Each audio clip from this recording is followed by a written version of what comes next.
오늘의 사연 지금 바로 시작해 볼게요. 5년이나 된 이야기입니다. 그때는 뭐가 그리 싫었는지, 결혼해보고 나니까 선배가 왜 그랬는지 이제는 충분히 이해가 가고 넝쿨째 굴러온 행운을 제가 스스로 쳐내려버린 게 아닌가 하는 생각이 듭니다. 예전부터 오래 알고 지낸 선배가 한 분 있습니다. 그때는 제가 총각배였고 선배는 결혼을 했고요. 저도 직장이 생기면서 자주 찾아보지 못했는데 직장 생기기 전에는 이 선배뿐만 아니라 형수님하고 같이 해서 자주 만나 시간을 보냈습니다. 그런데 오랜만에 선배가 먼저 저한테 오랜만에 술 한잔하자며 연락을 해왔습니다. 오랜만에 만나는 선배라 그런지 조금 기대도 되더라고요. 동종업계에서 일하는 사람이라 이 일 관련해서 경험적으로 배울 만한 것들이 있었고 그때쯤 저도 직장에서 자리를 잡고 있느라 물어볼 게 좀 있었습니다. 약속 장소에 도착하니 선배는 형수님하고 같이 자리에 있더군요. 형수님하고도 잘 아는 사이다 보니 불편할 게 없었습니다. 저랑 선배가 하는 일이 서버 쪽을 관리하는 일입니다. 유지보수가 중요한 일이기 때문에 가끔씩 일이 생기면 회사에 불려나가야 할 때가 있었어요. 그런데 마침 선배 회사에서 시스템이 먹통이 되었다며 선배한테 연락이 온 겁니다. 선배가 전화로 이렇게 하라 저렇게 해봐라 지시를 하는데도 전화상으로는 해결될 기미가 보이지 않더라고요. 저도 그쪽 일을 하다 보니 어떤 상황인지 이해가 가고 선배가 전화로 지시하는 것만 봐도 공부가 되었습니다. 그런데 도무지 유선상으로는 해결이 안 되는 일인지 선배가 잠깐 회사 좀 빨리 다녀올 테니 둘이서 마시고 있으라고 하고 자리를 비웠습니다. 형수님하고는 이미 잘 아는 사이였지만 막상 둘만 있게 되니 뻘쭘했습니다. 단둘이는 있어 본 적이 없거든요. 형수님은 약간 범접하기 힘든 포스를 가진 분이었습니다. 저랑 동갑이기는 했지만 전혀 다른 세계에 사는 사람 같았거든요. 공부도 잘했고 해외에서 석사학위까지 받아온 사람이었어요. 배운 여자에다가 세상에 힘든 일이라고는 한 번도 안 해봤을 것 같은 곱상한 외모를 지니고 있었습니다. 내조를 잘 아는 타입이라 제가 선배하고 자주 만날 적에도 항상 자리를 지키며 있었어요. 술도 입에 잘 대지를 않았었습니다. 저랑 선배는 한 번 마시면 끝장을 보는 성격이라 밖에서 마실 땐 형수님이 항상 정신을 차리고 있거나 선배 집에서 술을 마신다면 선배 재우고 저도 방에 자리를 깔아준 뒤에 뒷정리까지 깔끔히 마무리 짓고 잠에 들거나 하던 사람이었거든요. 현모양처가 있다면 형수님을 두고 하는 말인 것 같았습니다. 저랑 같은 나이라는 게 믿기지 않을 정도로 어른스러운 사람이었어요. 그런데 웬일로 저한테 술 한잔 따라 달라고 먼저 말을 건네더군요. 아무리 선배가 회사 일을 빨리 마치고 온다고 하더라도 왕복으로 1시간은 걸리는 거리였다 보니 못해도 최소한 시간은 둘이서만 남아있어야 하는 상황이었으니 형수님도 선배 때문에 제가 술도 못 마시고 1시간 벌 써고 있는 것보다는 저와 선배를 위해 형수님이 같이 술을 마셔주기로 한 것처럼 보였어요. 정말 속이 깊은 게 현모양처가 따로 없구나 생각했습니다. 형수님은 따지고 보면 저랑은 동갑내기 친구 사이였기 때문에 사실 저는 좀 편하게 대하고 싶기는 했습니다. 하지만 형수님이라는 관계적 특성 때문인지 어쩔 수 없이 제가 거리를 둘 수밖에 없더군요. 그래서 사실 그간 선배와 같이 시간을 보낸 만큼 형수님과는 따로 접점이 없었는데 그날에 참 많은 일이 있었습니다. 형수님하고는 단둘이 대화를 단 30초도 나눠본 적이 없었는데 그날 술 한두 잔 부딪히면서 이야기를 나누니 동갑이라 그런가 이야기가 잘 통하고 코드가 잘 맞았습니다. 사실 형수님이라는 걸 빼더라도 유학파 출신의 고급진 그녀의 이미지 때문인가 괜히 어려워했나 하는 생각도 들었어요. 대화를 나누는 동안에는 아무런 어려움이나 위화감이 없었고 오히려 동네에서 잘 알고 지내던 동갑내기 여자친구 같은 느낌이 들었습니다.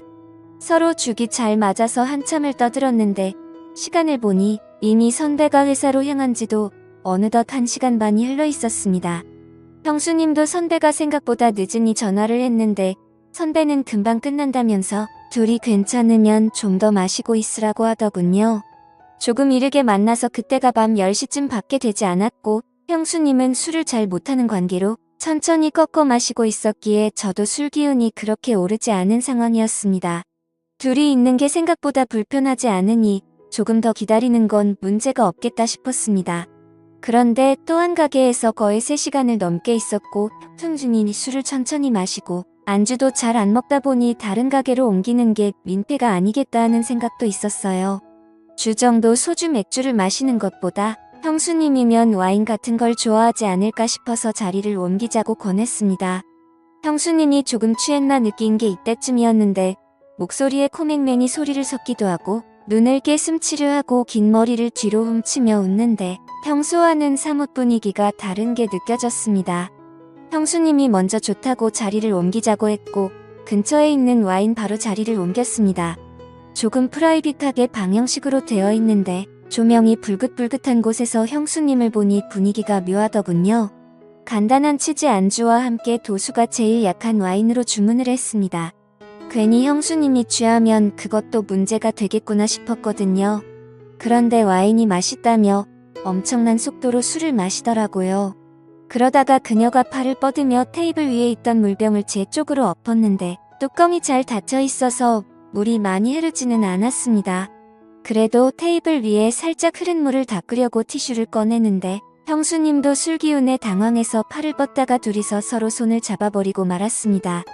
서로 전기가 통한 듯 저와 형수님은 손을 맞잡은 채로 멈춰 있었고 정신이 아늑해지는 것 같았습니다. 그리고는 자리에서 일어난 형수님이 자연스럽게 제 옆으로 앉더군요.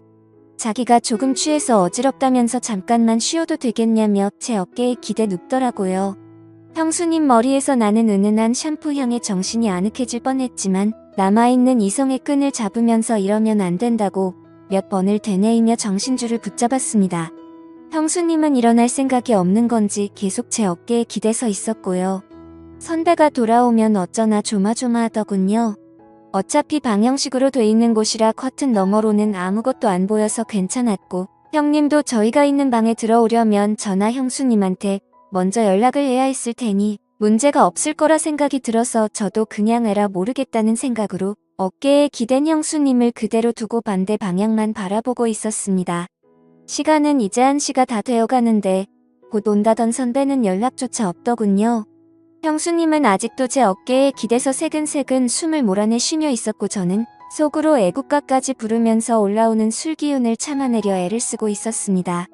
보통은 이렇게 막무가내로 주정을 부리는 사람이면 꼴보기가 싫을 텐데 그동안 동갑내기이긴 하지만 살짝 존경심이 들 정도로 제가 팔을 뻗어도 닿지도 않을 위치에 있는 것만 같던 우상 같은 여자가 이러고 있으니 오히려 형수님도 보통 여자랑 다르게 없구나 하는 생각이 들었습니다. 2시면 가게 문을 닫는다는 직원의 말을 듣고 1시간 더 버텨봤자 안 좋은 생각만 들겠다 싶어서 선배한테는 그냥 일 보시면 집으로 들어가시라 말하고 형수님을 부축해서 집에 데려다 줄 생각으로 밖으로 나왔습니다. 찬 공기를 쐬니 형수님도 정신이 들었는지 잠에서 깬 듯 저를 따라 걸었어요. 택시를 붙잡아 형수님이 타는 것까지 봤는데 형수님이 혼자서 무서워서 못 들어가겠다면서 저보고 집까지 바래다 달라고 하더라고요. 여태 흐트러진 모습 한 번 보인 적 없던 형수님이 제 앞에서 코맹맹이 애교 섞인 목소리로 땡깡을 부리니 저도 남자라 그런가 그 상황에서 형수님을 두고 떠날 수가 없었습니다. 뒷좌석에 나란히 앉아서 가는데 중간에 일부러 자리를 비우고 앉아 있었는데 형수님이 머리가 아파서 옆으로 제 다리를 베고 눕더라고요. 왜 이렇게 빈틈을 보이는 건가 싶었는데 혹시 일부러 일어나 형수님이 나한테 관심이 있는 건가 이런 생각까지 들었습니다. 저도 일단 남자였으니 말입니다. 선배 집 근처에 도착해서 택시에서 내렸습니다. 기사님한테 잠시만 기다려달라 말하고 형수님을 아파트 현관까지 바래다 줬어요. 그런데 형수님이 갑자기 술이 좀 깨고 싶다면서 저보고 잠깐 아파트 단지라도 한 바퀴 돌면 어떻겠냐고 하더라고요. 형수님이 제대로 걷지도 못하는데 어딜 가시냐고 실랑이를 하고 있는데 저를 기다리던 택시가 시간이 끌리니 짜증이 났는지 경적 몇 번 울리더니 가버렸습니다. 그래서 그냥 형수님을 저대로 뒀다간 동네 사람들 다 깰 때까지 땡깡을 부릴 것 같아서 형수님을 이끌고 엘리베이터에 타버렸습니다. 집에 도착하니 형수님이 여기까지 왔는데 방까지 좀 바래다 달라면서 어필을 하더군요. 안방까지 끌고 가니 자기가 지금 너무 어지럽다면서 외투를 벗는 것 좀 도와달라는 겁니다. 형수님 술이 너무 취하신 것 같은데요. 하고 제가 한 걸음 뒤로 물러서서 저는 이만 가보겠다고 하고 제 갈 길을 가려고 하는데 침대에 눕혀놓은 형수님이 어느새 저한테 다가와 제 뒤를 끌어안았습니다. 선배한테 집으로 오라고 연락까지 해놓은 상태인데 선배는 분명히 집으로 돌아올 테고 그 상황이 두렵고 불편하기만 했습니다. 하지만 이 상황은 피해가지는 못할 것 같고 형수님 또한 내 생각에는 제정신이 아닌 것 같은 상황이고 대충 장단만 맞춰주다가 잠에 들면 이 자리를 재빨리 빠져나와야겠다는 생각을 했습니다. 자꾸만 불을 켜고 오라고 하는 걸 눈뜨고 볼 수가 없어서 불 꺼진 상태로 형수님을 도와줬습니다. 어두컴컴한 방 안에서 달빛 같은 옅은 조명 때문에 오히려 불이 원한 것보다 더하다는 느낌이 들었습니다. 그때는 정말 저도 더는 참을 수가 없겠더라고요. 그래서 형수님을 확 밀치고 저는 가보겠다고 하고 후다닥 도망 나왔습니다. 그 고상하고 조용했던 내가 알던 형수님이 맞나 싶더군요. 엘리베이터가 꼭대기층에 가 있어서 한참을 기다렸는데 혹시나 형수님이 따라 나오지는 않을까 콩닥콩닥 심장이 뛰더라고요. 평소에 형수님을 현모양 저의 표본이다. 나도 결혼하면 저런 사람과 결혼을 하고 싶다 하는 생각도 갖고 있을 정도로 흠모하던 사람이었으니 한편으로는 이대로 끝내지도 않고 가버리는 게 아쉽다는 생각도 들었습니다. 하지만 선배를 하루 이틀 보고 말 사람이 아닌데 어떻게 그러냐 싶어서 엘리베이터를 기다리면서도 자꾸 고개가 뒤로 돌아가더군요. 아파트를 나서면서도 혹시나 선배가 돌아오지는 않았을까 두리번대면서 나왔습니다. 잘못한 것도 없는데 괜히 잘못을 한 건가 죄를 지은 느낌마저 들었지요. 한참을 두리번대고 있는데 뒤에서 누가 저를 불러 세우더라고요. 너 뭐하냐 하면서 저를 부르는 선배였습니다. 심장이 멈춰버리는 줄 알았지요. 연락도 없길래 오늘 회사에서 밤을 새고 오는 줄로만 알았는데 말입니다. 제가 괜히 눈치가 보여서 시간을 지체하기는 했지만 두리번거리면서 선배의 차가 있나 확인하는 동안 아파트로 들어오는 차는 한 대도 없었거든요. 그런데 어떻게 선배가 여기서 저를 불러 세우는 건지 싶던 찰나에 선배가 저한테 왜 한참 좋다가 그냥 가는 거냐고 하면서 무슨 문제가 있냐고 묻더군요. 그때까지만 해도 선배가 무슨 말을 하는지 몰랐습니다. 올라가서 이야기를 하자고 하기에 선배를 따라 다시 집으로 들어갔는데 술에 취해서 비틀비틀 거리던 형수님도 다 연기였던 게 다시 제가 알던 고상하고 말수 적은 다가가기 힘든 형수님은 후드로 있더군요. 저는 그때까지만 해도 무슨 상황인지 몰라서 선배가 돌아와서 아무 일도 없는 척 연기를 하고 있는 거라고 생각했습니다. 하지만 선배는 저한테 충격적인 이야기를 꺼내더군요. 너는 아직 결혼을 안 해봐서 모를 거라고 말하면서요. 사람이 매일 똑같은 밥만 먹으면 질리지 않겠느냐면서 가끔은 양식도 먹고 중식도 먹고 하는 게 그 이유인 건 알고 있지 않느냐고 설명을 하더니 결혼한 사람들도 똑같다는 겁니다. 가끔씩이지만 이런 상황도 필요하다고요. 형수님이 저를 그동안 동갑내기이기도 하고 특별하게 봐온 게 있어서 말한 건데 제가 이렇게 정직한 사람인 줄은 몰랐다는 겁니다. 그때까지만 해도 저는 선배가 무슨 말을 하는지 이해를 못하고 있었는데 단도직입적으로 설명하자면 선배와 형수님은 결혼한 지도 오래되었고 하니 평범한 일상들이 흥미가 떨어진 상황이었다고 합니다. 그렇다고 아무나 집으로 부르자니 왠지 보안 문제도 있고 어떤 사람이 올지도 모르는데 그렇게까지는 하고 싶지가 않았다네요. 그러던 와중에 형수님이 저를 먼저 지목을 했고 선배도 제가 한참 때 네 이걸 이래저래 설명하는 것보다 아무것도 모르는 상황에 제가 정말 아까 전에 상황에서 자연스럽게 넘어가는 게 더 재미있겠다는 생각이 들었다는 겁니다. 이미 두 사람은 이렇게 될 걸 계획을 하고 있던 거고 회사 일이며 전부 다 거짓부렁이었던 겁니다. 전공법으로는 안 될 것 같으니 차라리 상황을 이야기해주고 아까 하던 걸 마저 하라는 겁니다.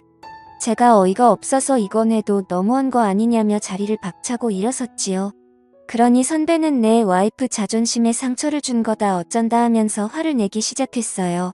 저도 언젠가는 이런 날이 오게 될 거고 그때가 돼서 연락하기만 해보라고 후회하지 말라고 하는 겁니다. 두 사람이 짜고 이미 저를 가지고 장난을 쳤기에 기분이 엄청 나빴습니다. 두 사람 심심풀이 땅콩이나 마찬가지였던 거죠. 오래 알아왔고 신세를 많이 줬던 선배와의 인연은 거기서 끝났습니다. 그렇게 5년이나 지나게 되었고 그 사이에 저는 결혼도 하고 한 아이 아버지가 되었습니다. 그리고 요즘은 선배가 그리고 형수님이 왜 그렇게 한 건지 충분히 이해가 갑니다. 그때는 제가 정말 그 어떤 유혹에도 넘어가지 않는 자랑스러운 사람이라고 생각했는데 선배와 똑같은 처지에 놓이고 나니 저도 모르게 일탈을 꿈꾸게 되더군요.